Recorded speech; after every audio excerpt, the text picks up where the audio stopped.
Engineer Ali Mirza से जो हमारे इख्तलाफात हैं, उलमा के इख्तलाफात हैं, वो सारी दुनिया को मालूम है। जनाब इंजीनियर अली मिर्ज़ा के नज़रियात से हम मुत्तफ़िक़ नहीं है। मैं जेहलम भी गया इसी सिलसिले में, लेकिन जब तक दलाइल का जवाब दलाइल से चल रहा था मामला ठीक था। अब एक फतवा आया है सामने जो बड़ा फैलाया जा रहा है। एक मौलाना साहब की तरफ से फतवा दिया गया कि जी इंजीनियर साहब का कत्ल जायज़ है। तो मैं ये अपनी दीनी जिम्मेदारी समझता हूँ कि हम इस फतवे से बिल्कुल मुत्तफ़िक़ नहीं है। और जितनी भी मेरी बड़े उलमा से बात हुई है, जहां तक मेरी रसाई थी, जिनसे मेरी बातचीत हुई है, वो कोई भी इस फतवे से मुत्तफिक नहीं है। तो लोग इस फतवे को उलमा का मुत्तफिका फैसला ना समझें, क्योंकि हमारे मुल्क में पहले कत्ल गारत बहुत हुई है। ये शरन किसी को इजाजत नहीं है इसकी कि किसी भी शख्स को उठ के वो कत्ल कर दे। इंसानी जान का कत्ल, चाहे वो किसी भी मसलक से हो, किसी भी फिरके से हो, किसी भी मजहब से हो, हम उसका कत्ल जायज नहीं समझते।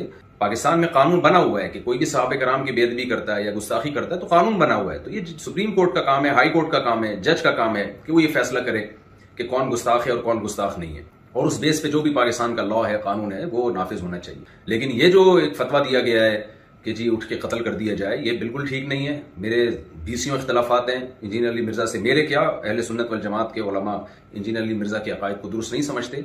लेकिन कत्ल गारत के फतवे देना, इंसानी जान गैर महफूज हो जाए हमारे मुल्क में, ये बिल्कुल जायज़ नहीं है। हम इसकी पुरजोर मजम्मत करते हैं और इसको उलमा का फतवा ना समझा जाए। ऐसा ना हो कल कोई सरफिरा उठे और किसी इंसान को कत्ल कर दे गुस्ताखी की बेस पे, बेअदबी की बेस पे। तो ये बिल्कुल गलत है। हम इसकी भरपूर तरीके से मजम्मत करते हैं और उलमा भी, जहां तक मेरी रसाई उलमा से हुई है, वो भी इस अमल को जायज नहीं समझते। तो मुल्क में अमन की कोशिश करें और दलाइल की दुनिया में रह के ही बात की जाएगी। इससे आगे बढ़ने की कोशिश न करें, कानून अपने हाथ में लेने की कतन कोशिश न करें। तो ये जो रिसेंटली फतवा आया और सोशल मीडिया पर फैलाया जा रहा है, बिल्कुल गलत है। कुरान और सुन्नत की रोशनी में इस फतवे का कोई सर नहीं बनता और जुनून की हद तक आगे बढ़ने की कोशिश ना करें। पाकिस्तान का, इस्लाम का इमेज दुनिया में खराब करने की कोशिश ना करें।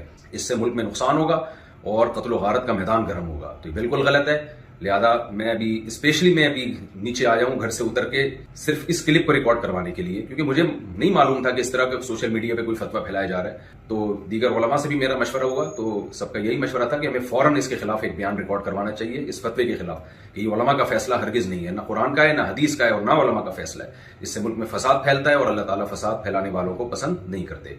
तो मुल्क में हर एक की जान महफूज होनी चाहिए, चाहे वो किसी भी मसलक से उसका ताल्लुक हो या किसी भी फिरके से या किसी भी मजहब से, कोई भी राय हो। दलाइल की दुनिया में आप जरूर डिबेट करें, दलाइल की दुनिया में आप जरूर एक दूसरे को चैलेंज दें। और अगर आप समझते हैं कि किसी ने कोई काम ऐसा किया है जो आइन के खिलाफ है, इस्लाम के खिलाफ है, तो लॉ के जरिए उसमें पनिशमेंट की कोशिश की जाए, कानून का सहारा लिया जाए। जज फैसला करेगा कि क्या सजा बनती है या नहीं बनती। अल्लाह ताला हमारे मुल्क को हर किस्म की अंदरूनी और बैरूनी साजिशों से पाक फरमाए और इस शर से अल्लाह ताला हमारे कंट्री को महफूज फरमाए और आलम इस्लाम में मोहब्बत और इत्तेहाद पैदा फरमाए और हमारी सबकी जानों को अल्लाह ताला महफूज फरमाए। और ये जो मजहबी शिद्दत पसंदी है, इस शिद्दत पसंदी से अल्लाह ताला हम सबकी हिफाजत फरमाए।